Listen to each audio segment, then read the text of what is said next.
بسم اللہ الرحمن الرحیم۔ السلام علیکم۔ اردو کہانی ورلڈ چینل میں خوش آمدید۔ اب سب لوگوں سے گزارش ہے کہ چینل کو سبسکرائب کریں، گھنٹی کے نشان کو پریس کریں اور بیل کے نشان پر کلک کر کے آل نوٹیفیکیشنز پر کلک کریں تاکہ آنے والی تمام ویڈیوز کی نوٹیفیکیشنز آپ کو فوراً سے مل سکیں، اور ویڈیو کو لائک کر کے کامنٹ کر کے اپنی رائے کا اظہار کریں اور دوستوں کے ساتھ شیئر بھی کریں۔ تو چلیے شروع کرتے ہیں آج کی کہانی۔ قبرستان کا نمبر۔ ہر شخص کی زندگی میں کچھ ایسا واقعہ یا واقعات ضرور پیش آتے ہیں جسے وہ بلانا چاہے تو بھی ساری زندگی بلا نہیں سکتا، آخری سانس تک اس کے دل و دماغ پر چھائے رہتے ہیں۔ کوئی ضروری نہیں کہ وہ واقعہ خوفناک، سنسنی خیز اور عبرتناک ہی ہو، عموماً دہشت ناک واقعات یاد رہ جاتے ہیں یا پھر عجیب و غریب۔ میں جو واقعہ آپ کو سنا رہا ہوں وہ نہ صرف بے حد پراسرار ہے بلکہ عجیب و غریب بھی، مگر بہت سے لوگ اس واقعے کو سن کر کہتے ہیں کہ یہ ایک گڑھی ہوئی کہانی ہے۔ میں ان سے بحث و تکرار اس لیے نہیں کرتا کہ اس کا گواہ میں خود ہوں۔ یہ واقعہ میرے ساتھ پیش آیا، میں اس واقعے کو شاید آخری سانس تک نہیں بلا سکتا۔ آپ کے ساتھ پیش آتا تو آپ بھی نہیں بلا پاتے۔ مجھے اس روز اسپتال میں بہت دیر تک کام کرنا پڑا تھا کیونکہ ایک بوڑھے مریض کی حالت بہت نازک تھی۔ وہ زندگی اور موت کی کشمکش میں مبتلا تھا۔ گویا میری ڈیوٹی کا وقت ختم ہو چکا تھا، مگر اس وقت تک میں اپنے گھر جانا نہیں چاہتا تھا جب تک کہ مریض کی حالت خطرے سے باہر نہیں ہو جاتی۔ دوسرے ڈاکٹر نے ڈیوٹی سنبھال لی تھی۔ اس بوڑھے مریض سے میرا کوئی رشتہ نہ تھا، وہ نہ میرا باپ، بھائی یا رشتہ دار تھا۔ میں یوں ہی مریضوں کو اپنا سمجھتا تھا، بلا رنگ و نسل اور مذہب ان کی خدمت کرتا تھا۔ میرے نزدیک انسان سب برابر تھے۔ جس وقت اس مریض کی حالت خطرے سے باہر ہو گئی، خدا نے اسے ایک نئی زندگی دی، تو مجھے ایسا محسوس ہوا کہ مجھے ایک نئی زندگی ملی ہے۔ پھر جو مسرت میری روح اور میرے دل کو ملی، شاید وہ بے پناہ دولت یا کسی قیمتی شے پانے سے بھی نہیں ملتی۔ میں گھر جانے کے لیے اسپتال سے باہر آیا تو مجھ پر ایک عجیب سی سرشاری طاری تھی۔ میں اس بات سے خوش تھا کہ میری جدوجہد اور توجہ سے ایک مریض کی جان بچ گئی۔ جب میں کسی مریض کا علاج کرتا اور وہ صحت مند ہو جاتا تو وہ یا اس کے لاحقین اپنی جانب اور اپنی خوشی سے مجھے انعام میں رقم دینے کی کوشش کرتے تھے، جسے میں قبول کرنے سے انکار کر دیتا کیونکہ میرا اصل انعام تو مریض کی صحت یابی تھی۔ ایک ڈاکٹر کے لیے یہ بہت بڑا انعام ہوتا ہے۔ میں اسپتال سے باہر آیا تو اس وقت شام ہو چکی تھی، اندھیرا پھیل چکا تھا، لیکن اس کا سینہ روشنیوں نے چیر دیا تھا۔ لوگ گھروں کو واپس جا رہے تھے۔ سڑک پر ٹریفک سیلاب کی طرح بہہ رہا تھا۔ ٹرام اور بسیں جو ڈلہوزی کی طرف سے آ رہی تھیں، ان میں لوگ جانوروں کی طرح بھرے ہوئے تھے۔ میں چورنگی پارک اسٹریٹ کی طرف بڑھا۔ مجھے سڑک پار کرنا تھا تاکہ وہاں جو بس اسٹاپ تھا وہاں سے بس لے سکوں۔ کولکتہ میں جتنا ٹریفک ہے ہندوستان کے کسی بھی علاقے میں شاید ہو۔ شام کے وقت سڑک پار کرنا بعض اوقات ناممکن ہو جاتا تھا اور آدمی رو دیتا تھا۔ میں فٹ پاتھ پر سڑک پار کرنے کے ارادے سے کھڑا ہوا تھا اور میں نے محسوس کیا کہ میرے پاس کوئی سڑک پار کرنے کے ارادے سے کھڑا ہوا ہے۔ میرے دل میں انجانے خوف کی لہر اٹھی کیونکہ کولکتہ شہر میں چھوٹے بڑے جرائم پیشہ افراد کی کوئی کمی نہ تھی۔ جیب کتروں کی بھرمار تھی۔ آج 5 تاریخ تھی اور مجھے آج ہی تنخواہ ملی تھی۔ 3 برس سے میں اس اسپتال میں ملازمت کر رہا تھا، گو کہ میں نے تنخواہ کو بہت سنبھال کر اندر کی جیب میں رکھا ہوا تھا، پھر بھی ایک ڈر سا غالب ہو گیا تھا۔ وہ چاقو چھرے کی نوک پر مجھ سے رقم طلب کرتا۔ اس سے پہلے کہ میں اس کی طرف دیکھتا، میرے نتنوں میں سوندھی سوندھی خوشبو سی بھر گئی۔ جب میں نے اس کی طرف دیکھا تو ایک نوجوان لڑکی کو مہکتے ہوئے پایا۔ اس کے حسن و جمال نے مجھے بہت متاثر کیا، بلکہ مجھ پر بجلی بن کر گرا تھا۔ میں نے اسے ناقدانہ نظروں سے دیکھا۔ چہرہ بیضوی، سر و قد، جسم بے پناہ گداز اور کشش کا خزانہ معلوم ہوتا تھا۔ نیمو گلابی اور مرطوب ہونٹوں سے گویا تپش ابل رہی تھی۔ اسپتال میں 2 ایک نرسیں اور سسٹرز بہت حسین تھیں، جنہیں دیکھ کر مریض اپنا مرض بھلا دیتے تھے۔ ان کا حسن مردوں کو متاثر کرتا تھا، مگر میں ان کے حسن کا اسیر نہیں ہوا تھا کیونکہ میں ایک ڈاکٹر تھا اور اسپتال میں مریضوں کی خدمت اور اپنے فرض کی ادائیگی کے لیے آتا تھا۔ اور پھر حسین و جمیل لڑکیاں اور عورتیں اکثر نظر آتی رہتی تھیں، لیکن میں نے ایسی گہری اور نیلی آنکھیں کبھی نہیں دیکھی تھیں۔ چہرے کے خدوخال میں نہ صرف تیکھا پن تھا بلکہ اس قدر جاذبیت اور دلکشی تھی کہ میرے دل پر یہ سب قیامت ڈھانے لگے۔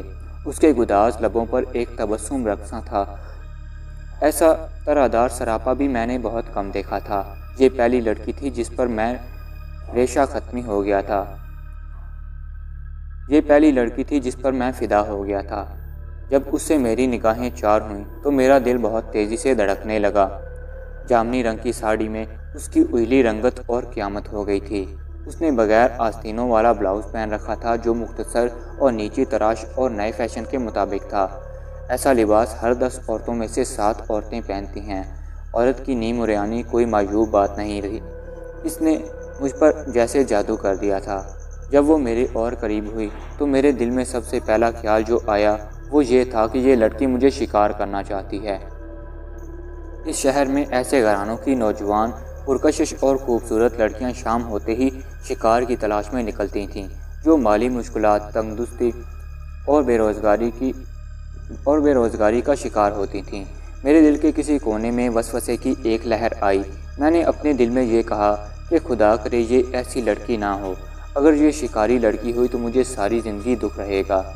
دوسری طرف میں نے اپنے دل میں فیصلہ کر لیا کہ اگر یہ ایسی لڑکی ہوئی تو میں اس کے ساتھ چلا جاؤں گا۔ جو یہ رقم طلب کرے گی اس کی نظر کر دوں گا۔ اس نے مجھ پر تبسم کی پتیاں نچھاور کرتے ہوئے کہا، ڈاکٹر ڈیوڈ، آپ مریضوں کی بڑے خلوص سے خدمت کرتے ہیں، کیا میں آپ کو ایک زحمت دے سکتی ہوں؟ اس کی آواز بھی اس کی طرح مد بھری اور رس بھری تھی۔ میں اپنا نام سن کر بڑے زور سے چونکا۔ آپ مجھے جانتی ہیں؟ میں نے حیرت سے کہا۔ آپ کو کون نہیں جانتا؟ وہ رس بھری آواز میں بولی۔ وٹفورڈ اسپتال میں آپ کو ہر کوئی فرشتہ کہتا ہے، مریض آپ کی پوجا کرتے ہیں۔ میں اس کی بات سن کر ہنس پڑا اور انکساری سے بولا، میں فرشتہ نہیں، ایک انسان ہوں۔ فرمائیے میں آپ کی کیا خدمت کر سکتا ہوں؟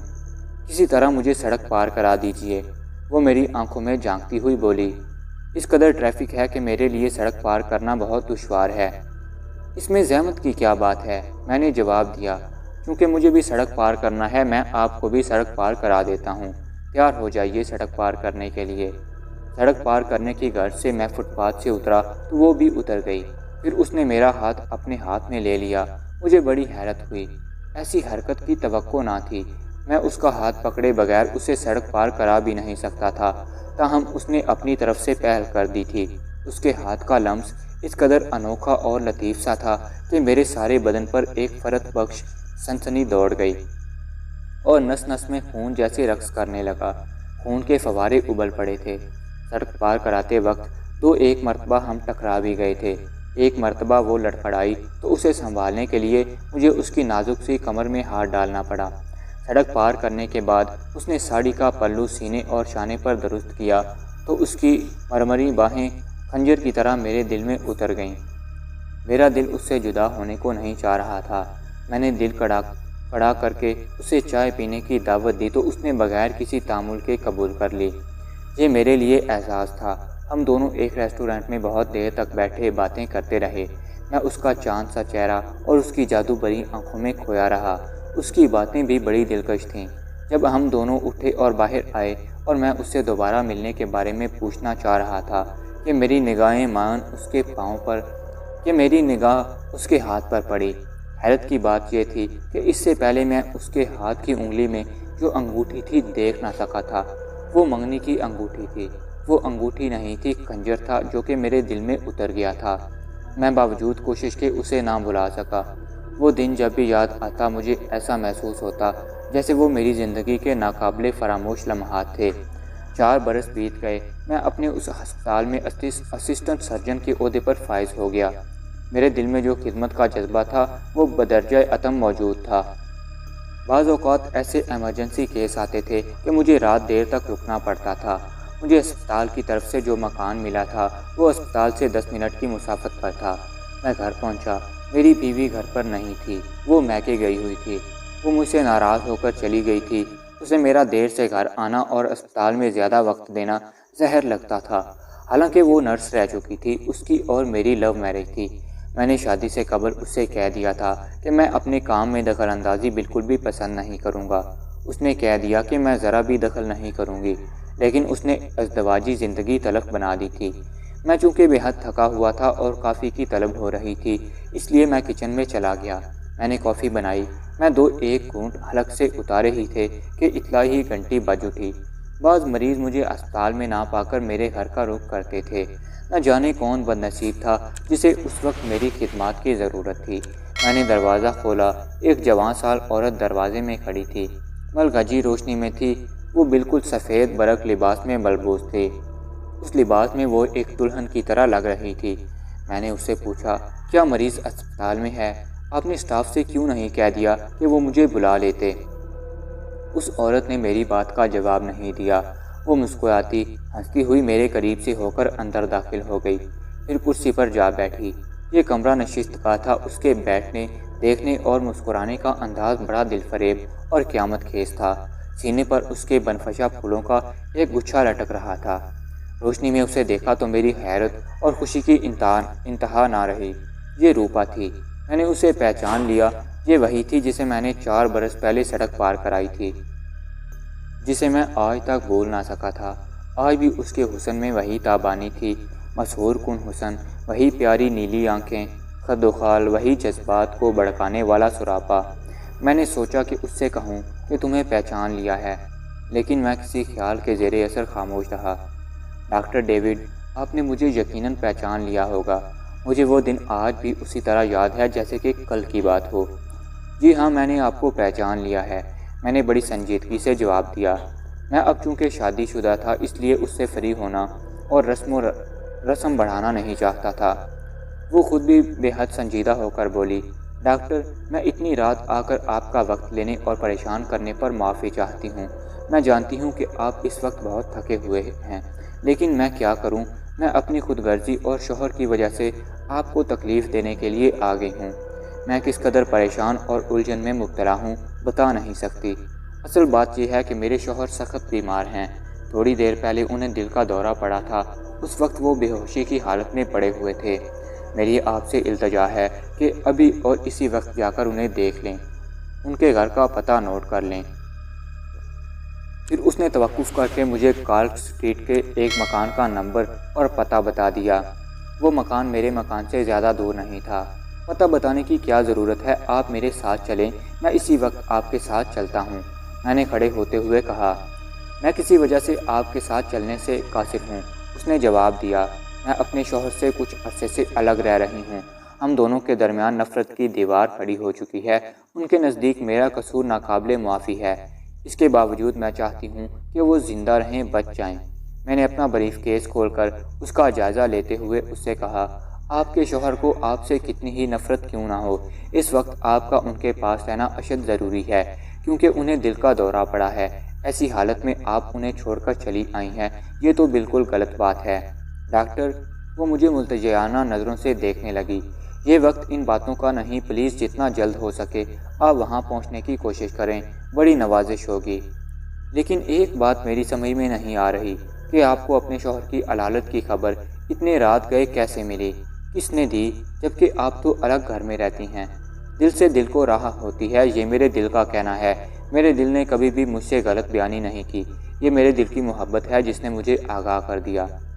ایسا لگتا ہے کہ آپ کے دل کا مواصلاتی رابطہ شوہر کے دل سے ہے، میں نے کہا۔ پھر میں نے کچھ ضروری ادویات بریف کیس میں رکھ کر بند کیا۔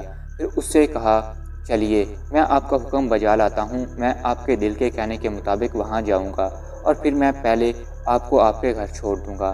اس وقت شہر کی سڑکیں ویران، سنسان اور بے حد خطرناک ہو جاتی ہیں۔ چور اچکے اور راہزن گھومتے رہتے ہیں۔ آپ ایک جوان عورت ہیں۔ وہ اس بات کے لیے تیار نہ تھی کہ میں اسے اس کے گھر پر چھوڑ دوں۔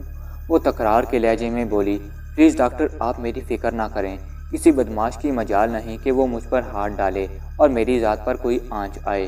اس وقت آپ کا یہ فرض بنتا ہے کہ جتنا جلد ہو سکے وہاں پہنچیں، کیونکہ یہ دل کا معاملہ ہے۔ آپ مجھے میرے گھر چھوڑ کر جائیں گے تو بہت دیر ہو جائے گی، کہیں ایسا نہ ہو کہ آج ان کی طبیعت اور بگڑ جائے۔ پھر مجھے خیال آیا کہ کیوں نہ میں اس کا پتہ لے لوں تاکہ اسے ٹیلی فون پر یا ذاتی طور پر جا کر اس کے شوہر کی طبیعت سے مطلع کروں۔ اگر وہ میری بیوی کی موجودگی میں خیریت پوچھنے آئی تو میری بیوی اس کے حسن کو دیکھ کر نہ صرف جل جائے گی بلکہ تہمت بھی لگا دے گی۔ میں نے اس سے کہا، اچھا آپ مجھے اپنا پتہ دے دیں تاکہ میں آپ کے شوہر کی خیریت سے آپ کو آگاہ کر سکوں، آپ کو یہاں تک آنے کی زحمت نہ ہو۔ وہ میری بات سن کر معنی خیز انداز سے مسکرا دی، پھر بولی،